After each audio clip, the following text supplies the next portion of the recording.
जाईल शेतात पाणी झालेला हवा कोण बरं करेल काम. या प्रश्नावर सगळी मुले मान खाली गप्प बसली. एवढ्यात वादळात पावसात कोणीच जायला तयार नव्हतं. डोंगर परत मुलांना म्हणाले आणि बोला कोण जाते शेतात.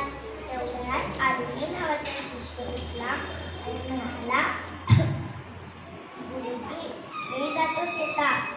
मग गुरुजी म्हणाले शाबास शाबास.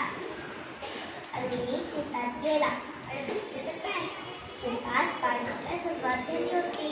मोठे मोठे दगड रचून पाणी आणायला सुरुवात केली. पावसाची जोर होता. पाणी यायला लागले. आता काय परत करावे विचार करू लागला.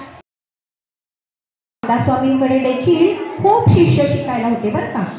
तसाच एक शिष्य होता, त्याचं नाव होतं कल्याण. काय नाव होतं? तर तो कल्याण देखील रामदास स्वामींकडचा शिष्य होता बरं का. आणि तो त्यांचा खूप आवडता शिष्य होता. आता तो का आवडता होता बघायचं का आपण. तो रोज पहाटे 3 वाजता उठायचा. बघा बरं का, सगळ्याजणी ऐकतायत ना छान. किती वाजता उठायचा तो रोज? 3 वाजता.